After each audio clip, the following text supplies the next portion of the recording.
యేసుక్రీస్తు శ్రేష్టమైన ఉన్నతమైన నామంలో అందరికీ వందనాలండి. దేవాతి దేవుని మహాకృపను బట్టి ప్రతి ఒక్కరికి నా ప్రత్యేకమైన వందనాలు తెలియజేస్తూ ఉన్నాను. ఈ వాక్యాన్ని అనేక మందికి షేర్ చేయమని అడుగుచున్నానండి. మరి దేవాతి దేవుడు ఈ దినాన్న మనతో మాట్లాడుచున్న అంశం ఏమిటంటే, నీవు దేవునికి ఇవ్వవలసినవి దేవునికి చెల్లించుచున్నావా అనే అంశం ద్వారా ఆయన ఈ దినాన్న మనతో మాట్లాడుచున్నారు. అయితే మత్తయి సువార్త 22వ అధ్యాయము 21వ వచనము ఇక్కడ రాయబడి ఉందండి. అందుకు ఆయన, అలాగైతే కైసరివి కైసరికును, దేవునివి దేవునికి చెల్లింపుడని వారితో చెప్పెను. దేవుడి పరిశుద్ధ వాక్యము దీవించునుగాక. ఆమేన్. ప్రార్థన. మహోన్నతుడ, మహిమగల రాజా, సర్వోన్నతుడ, సర్వాధికారి, సర్వకృపానిధి, నీ కృపగల నామంలో లెక్కించలేని స్తుతి స్తోత్రములు చెల్లించుకుంటున్నాం. ఈ దినాన్ని మీరు మాట్లాడుచున్న లేఖనాన్ని బట్టి వందనాలు. నీవు దేవునికి చెల్లించవలసినవి దేవునికి చెల్లించుచున్నావా అనే అంశం ద్వారా మీరు మాట్లాడుచున్నారు. అవును ప్రభువా, మేము నీకు ఇవ్వాల్సినవి నాయన ఇచ్చేవారిగా ఉంటున్నామా, లేక దొంగిలించేవారిగా ఉంటున్నామా? ఒకసారి జ్ఞాపకం చేసుకోండి అయ్యా. ఒకవేళ మా యొక్క జీవితంలో నాయన నీకు ఇష్టమైన వారుగా జీవించలేకపోతే మా జీవితాన్ని మార్చండి. ఈ వాక్యము నాయన యొక్క యూట్యూబ్ ద్వారా అనేక మందికి చేరేటట్టు సహాయం దయచేయండి. అనేక ఆత్మల్ని ఆకర్షించి నాయన రక్షింపబడే కృప దయచేయండి బాబు. నీకు వందనాలు. ఒక్క ఆత్మనైనా రక్షింపబడినప్పుడు నాయన ప్రభా, ఆ సంతోషాన్ని నాకు దయచేయమని అడుగుచున్నాను. అట్టి కృప ధన్యత దయచేయమని, అనేక మంది జీవితాలని వెలిగించేదిగా నాయన మీరు మాతో సూటిగా తేటగా మాట్లాడమని నజరేయుని యేసు నామములో అడుగుచున్నాను తండ్రి. ఆమేన్. మరి దేవాతి దేవుడి దినాన మనతో ఏం మాట్లాడుచున్నారండి? నీవు దేవునికి చెల్లించవలసినవి దేవునికి చెల్లించుచున్నావా అని. అంటే మనము దేవునికి ఇవ్వాల్సినవి దేవునికి ఇచ్చుచున్నామా లేదనేది ఒకసారి మనం ఆలోచించవలసిన వారమై ఉన్నాం. అసలు ఎందుకు మరి దేవునికి చెల్లించవలసినవి దేవునికి చెల్లించుతున్నామా లేదా అనేది ప్రశ్న వేసుకోవాలంటే, మరి ఇక్కడ ఒక సందర్భం కనిపిస్తూ ఉన్నదండి. మరి ఎందుకు ఈ సందర్భం వచ్చిందని చూసినట్లయితే, మరి యేసుక్రీస్తు ప్రభువాన్ని అనేక సార్లు మరి పరిశోధించడానికి శోధించడానికి మరి పరిసయ్యులు, శాస్త్రులు, సద్దుకాయ తెగలు అనేక విధాలుగా మరి దేవుని ప్రశ్నలు వేస్తూ ఆయన్ని చిక్కుపరచాలి, ఏదో నేరం చొప్పున ఆయన్ని మరి నేరం చేసిన వాడిగా, తప్పిదము చేసిన వాడిగా నిలబెట్టాలని ఆలోచన కలిగి ఉండేవారండి. అలాంటి ఆలోచనతో ఇక్కడ మరి పరిసయ్యులు మరి దేవుణ్ణి మరి చిక్కుపరచాలని, అంటే మరి ఆయన్ని ఏదో విధముగా ఇరికించాలి మరి అని ఒక ఆలోచన కలిగి ఒక చిక్కు ప్రశ్న ఆయన్ని వెయ్యాలని మరి వాళ్ళు దేవుణ్ణి ఏమని సంబోధిస్తున్నారండి? వాళ్ళ మాటల్లో దేవుడు ఎలాంటి వారో ఒప్పుకుంటున్నారు. అయినప్పటికీ కూడా ఆయన ఏదో విధంగా మరి తప్పు నెతికి ఆయన్ని శిక్షించాలని ఆలోచనతో వాళ్ళు ఉంటున్నట్లుగా మనం చూస్తూ ఉంటున్నాం. మరి ఈ పరిసయ్యులనే వారు దేవునితో ఏం మాట్లాడుచున్నారు?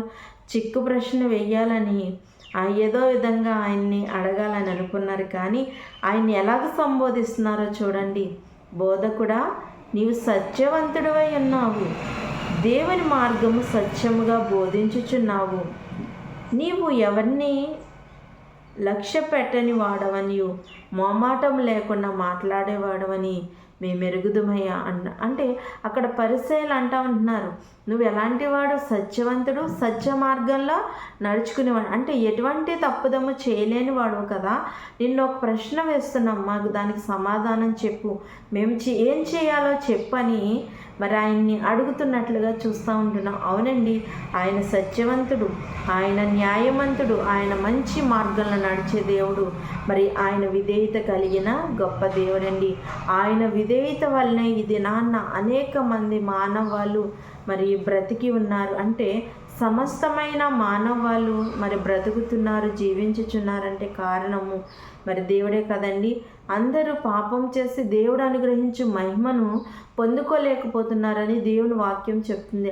అలాంటి స్థితిలో ఉన్న నిన్ను నన్ను మరి ఆయన స్వరక్తం ఇచ్చి మనల్ని శుద్ధి చేసిన దేవుడు ఆయనండి. అందుకని ఇది నాన్న మనం చేసిన పాపముల అపరాధములకు మరి ఎలా ఆయన చెల్లించాడు కాబట్టి ఈ దినాన్న మనం స్వేచ్ఛాజీవులుగా జీవిస్తున్నాం. ఎటువంటి తప్పిదం లేని వారుగా జీవించుచున్నామంటే కారణము ఆయనని మనల్ని స్వేచ్ఛాజీవులుగా చేసి ఉన్నాడు దేవుడు, స్వేచ్ఛాపరులుగా చేసి ఉన్నాడు. ఆయన లేకపోతే మనం చేసిన అపరాధం బట్టో తప్పిదం బట్టలో మనం శిక్ష విధింపబడి మనం ఏ స్థితిలో ఎక్కడుంటామో తెలియని స్థితి. అయితే ఇక్కడ ఒక ప్రశ్న వేస్తూ ఉన్నారు, ఏంటి అని. మరి ఎలాంటి మొహమాటం లేకుండా మరి బోధించేవాడు కదా, ఎవరినైనా నువ్వు లెక్క చేయని వాడు కదా తప్పు చేసినప్పుడు అని ఆయన్ని ఉదాహరిస్తూ మరి ఇక్కడ అడుగుతున్నారు. ఏంటి అని చూసినట్లయితే, కైసరికి పన్ను ఇచ్చుట న్యాయమా కాదా, మాతో చెప్పుమని అడుగుటకు హేరోదులతో కూడా తమ శిష్యులను ఆయన వద్దకు పంపారు. మరి హేరోదీయులతో కూడా మరి ఆయన శిష్యులను యేసుక్రీస్తు ప్రభు వారి వద్దకు పంపి కైసరికి పన్ను ఇచ్చుట న్యాయమా కాదని ఒక ప్రశ్న అడుగుతున్నారు. అయితే ఆ ప్రశ్న అడుగుతున్నప్పుడు మరి యేసుక్రీస్తు ప్రభు వారు ఏమన్నా తడుముకుంటారండి. ఆయన అప్పుడు వాళ్ళ మనసు ఏ విధంగా ఉందో, ఎందుకు ఎలాగ అడుగుతున్నారో ఆయన ఎరిగిన వాడై అక్కడ వేషధారులారా నన్నెందుకు శోధించాలనుకుంటున్నారు, నా పట్ల ఏ నేరం కనిపెట్టాలని అనుకుంటున్నారని ఆయన వేషధారులారా అని సంబోధించి, అవునండి మనం వేషధారులాగా బ్రతుకుతున్నాం అంటే వేషధారులని ఆయన అక్కడ ఉదాహరించడానికి గల కారణం ఏంటంటే మరి వాళ్ళందరూ వేషధారణ కలిగి ఉన్నారని దేవుడు మనకు తెలియజేస్తున్నారు. అంటే దేవుని సన్నిధానంలో ఉన్నవారందరూ దైవికంగా దైవభక్తి కలిగిన వారు కాదు, కానీ మరి వేషధారులు ఉన్నారని ఆయన ఈ దినాన్న మనకి తెలియజేస్తున్నారు. దేవుని సన్నిధానానికి వెళ్ళిపోతున్నాం, విధేయత చూపిస్తున్నాం, మనం పవిత్రులము అని మనం అనుకుంటున్నామేమో, కానీ మనలో ఏముందంటండి, వేషధారణ ఉందంట. అంటే పైకి మనుషుల ఎదుట మనము భక్తిగల వారిగా నటిస్తున్నాము, జీవిస్తున్నామని దేవుడి సందర్భంగా మనకి తెలియజేస్తూ ఉన్నారు. నిజమేనండి, చాలామంది నిజమైన భక్తి జీవితం వారిలో ఉండదు, కానీ వేషధారణ చేస్తూ ఉంటారు. అంటే ఇతరులను మెప్పించడానికి చేస్తూ ఉంటారు. అది దేవునికి ఇష్టమైనది కాదు. మనుషుల్ని మెప్పించడం కోసం నువ్వు చేసినట్లయితే మరి పరలోకమందున్న నీ తండ్రి వద్ద నీకు ఎటువంటి స్థానము సంపాదించుకోలేవు అని దేవుడి దినాన్న నీతోనూ నాతోనూ సూటిగా మాట్లాడుతున్నాడు. అయితే మనం మనుషుల కోసం చేయకూడదండి. ఏది చేసినా కూడా ఎవరి కోసం చేయాలండి, దేవుని కోసం చేయాలి. ఆయన యందు విశ్వాసం ఉంచిన వారిగా, ఆయన నమ్మిన వారిగా, ఆయన మార్గంలో నడిచేవారిగా, ఆయన యందు భక్తి జీవితాన్ని జీవించేవారిగా, యథార్థతగా దేవుని యందు విధేయతను చూపించేవారిగా మనం జీవించాలి. అంతేకాని మనుషుల కోసమో లేకపోతే పేరు కోసమో ప్రతిష్ట కోసమో దేనికోసమో మనం నటించామనుకో, ఆ నటన జీవితం మనల్ని ఎక్కడికి నడిపిస్తుందో తెలుసండి. ఈ లోకంలో ఉన్నంతసేపు ఆ నటన జీవితం చాలా సంతోషాన్ని ఇస్తుంది. చనిపోయిన తర్వాత అసలు జీవితం ప్రారంభమవుతుంది. అప్పుడు మన బ్రతికి ఎక్కడ ఉంటుందో తెలుసండి, పాతాళంలో ఉంటుంది, నరకంలో ఉంటుంది, యాతన పడుతూ ఉంటుంది.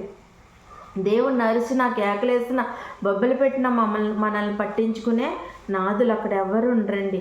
అందుకనే ఈ లోకంలో ఉండగానే నిజమైన భక్తి జీవితాన్ని, నిజమైన విధేయతను దేవుని యందు మనం కలిగి ఉండాలి, చూపించేవారిగా ఉండాలి. అందుకని ఆయన ఎవరికి పన్నివ్వాలి, కైసరికి పన్నివ్వడము న్యాయమా కాదా అన్నప్పుడు వేషధారులాగా మరి మీరు మాట్లాడుతున్నారని వాళ్ళని అన్నట్లుగా చూస్తూ ఉంటున్నాం. తర్వాత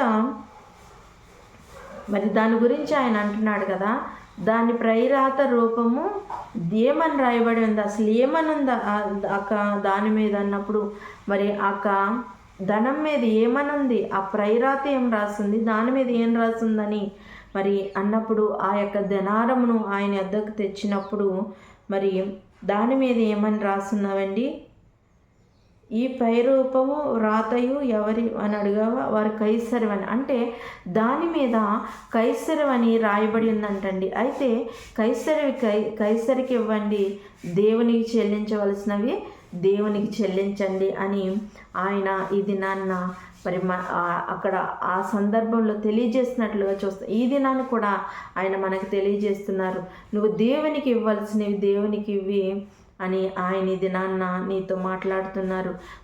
మనము దేవునికి ఇవ్వాల్సినవి దేవునికి ఇచ్చుచున్నామా లేదా అనేది ఒక్కసారి ఆలోచించాలండి. దేవుడు మనకి రోజుకు 24 గంటల సమయం ఇస్తున్నారు. ఈ 24 గంటల సమయంలో మనం దేవునికి ఎంత సమయం ఇస్తున్నామండి? ఒకసారి ఆలోచించాలి. దేవునికి ధనం ఇవ్వడం కంటే, దేన్ని ఇవ్వడం కంటే మన హృదయాన్ని ఆయనకి ఇచ్చి మన హృదయపూర్వకంగా ఆయనకి విజ్ఞాపన చేయడము చాలా ఇష్టమండి. అలాంటి దశమ భాగాన్ని దేవునికి మనం ఇచ్చేవారుగా ఉన్నామా? ఒకసారి ఆలోచించండి. అలాంటి దశమ భాగాన్ని కూడా మనం దొంగిలించేవారుగా ఉంటే మనం దొంగలమే కదండి. దేవునికి ఇవ్వాల్సింది మనం దేవునికి ఇచ్చి తీరాలి. అందుకని మనము మరి దేవునికి ఏమైతే ఇవ్వాలో వాటిని మనం ఇచ్చేవారు ఉండాలి.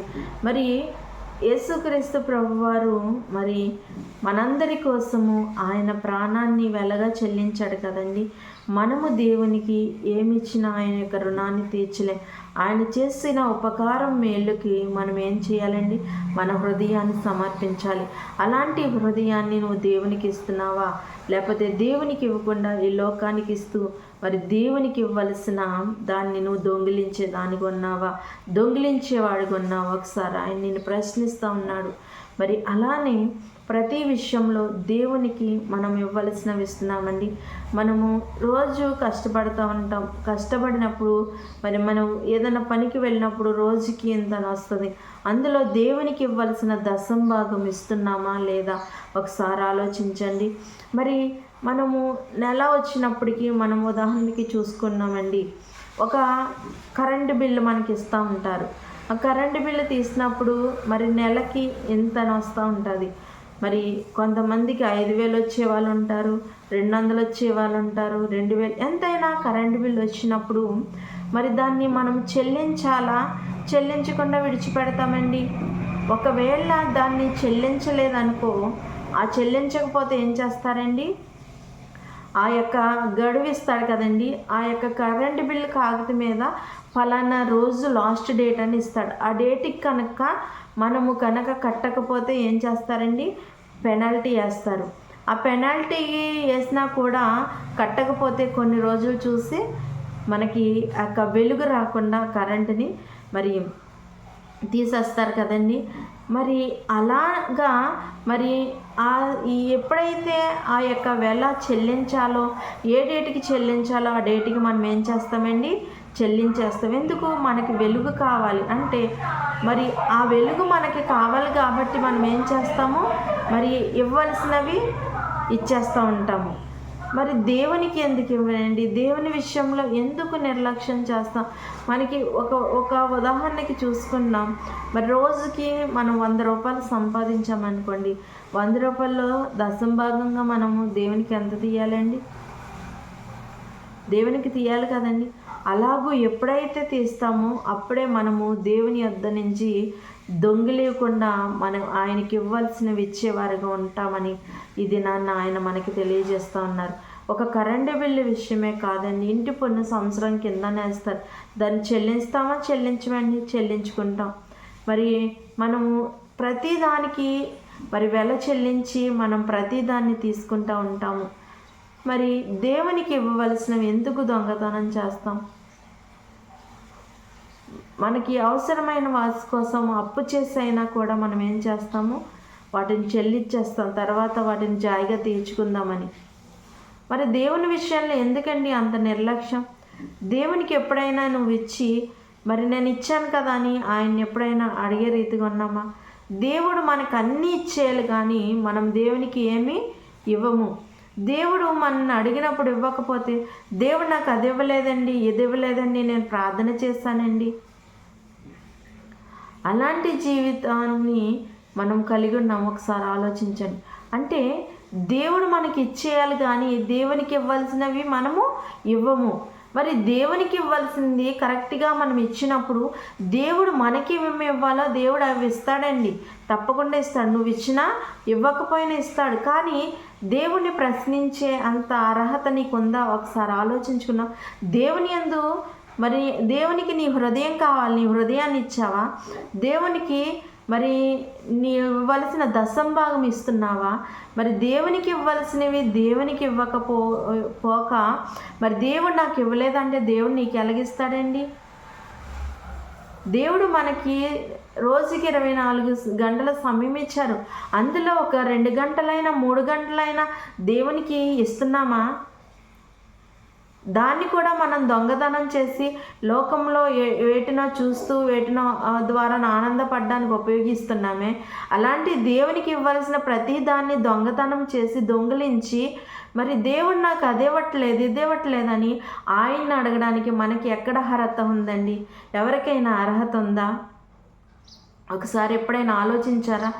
దేవునికి ఇవ్వాల్సింది నువ్వు ప్రతిదీ ఇచ్చిన తర్వాత దేవుడు నీకు ఇవ్వకపోతే మరి దేవుడిలో నువ్వు కరెక్ట్గా ఉండి మరి దేవుడు నువ్వు అడిగినప్పుడు ఆయన తప్పకుండా నీకు ఇస్తాడు. నీ యొక్క జీవితమే దేవుడిలో కరెక్ట్గా లేదు, మరి ఏదో వేషధారి వల్లే వస్తున్నావు, ఏదో నలుగురి ఎదుట నేను భక్తిగా జీవించుచున్నానని చెప్పుకోవడానికి దేవుని సన్నిధానానికి వెళ్తున్నారు. కానీ మరి 100% దేవుని సన్నిధానానికి వచ్చిచున్న ప్రతి ఒక్కరూ వేషధారులేనండి. వేషాలు వేసుకుని వస్తున్నారు.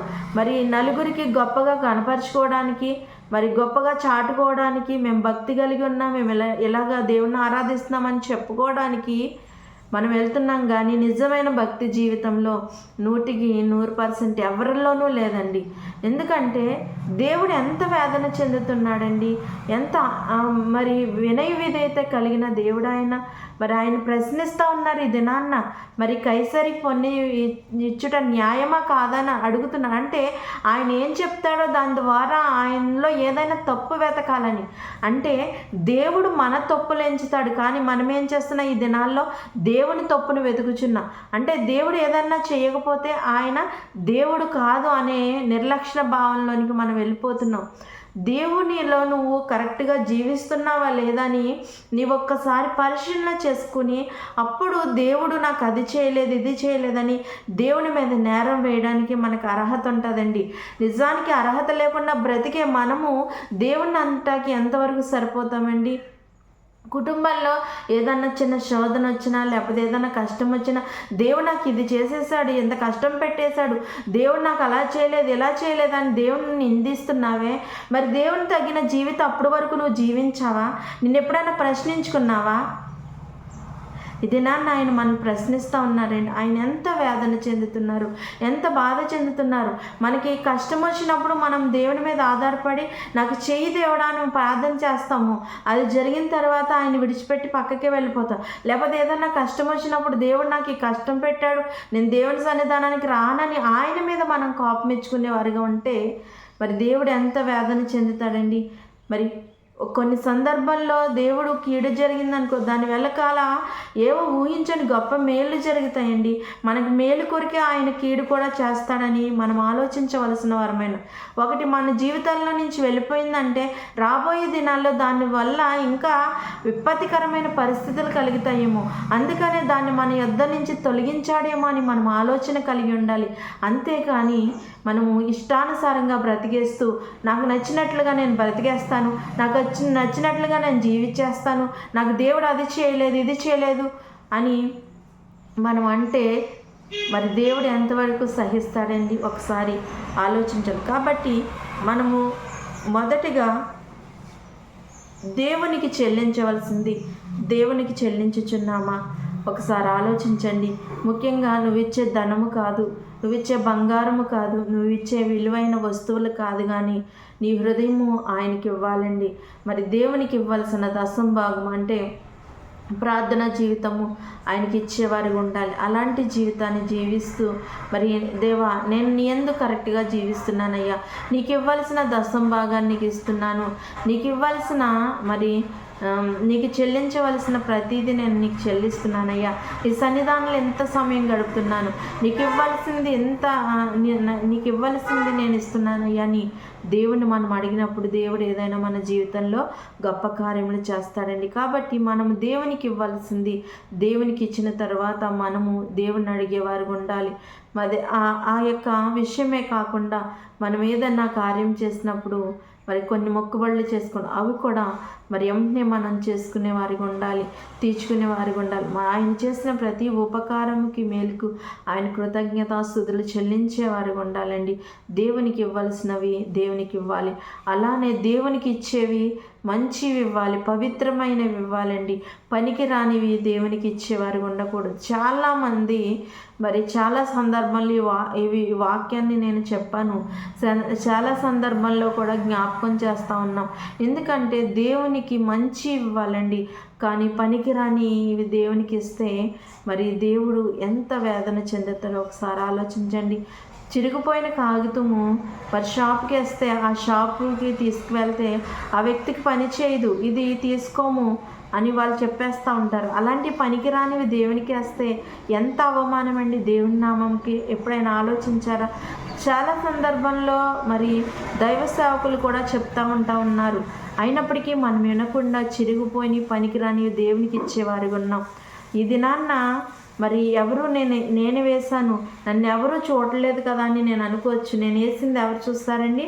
ఆ దేవుడు చూస్తాడు. ఒకవేళ నేను అలాంటిది దేవునికి ఇచ్చాను అనుకో, అది దేవుడు చూస్తూ ఉంటాడు, ప్రతిదీ ఆయన గమనిస్తూ ఉంటాడు. నేనేం చేస్తున్నానో, నేను ఎలాంటి భక్తి జీవితాన్ని కలిగి ఉన్నాను, ఆయన ఎందుకు ప్రార్థనా జీవితాన్ని కలిగి ఉన్నానా, నేను ఒంటరిగా ఉన్నప్పుడు ఎలా ఉన్నాను ఏంటనేది మరి నాకు దేవునికి తెలుసు. మనుషులను మెప్పించడానికో దేనికో నేను ఈ లోకంలో నేను మనుషుల ఎదుట నటించాను అనుకోండి, నేను మరణించిన తర్వాత నా బ్రతికి ఏమవుతుంది? ఆ నటనా జీవితమే అయిపోతుంది. అంటే నరకంలోనికి వెళ్ళిపోయి ఆ నరక వేదన అనుభవిస్తాను. అలానే మనము దేవుని ఎదుట మనం నటించే వారు ఉండకూడదండి.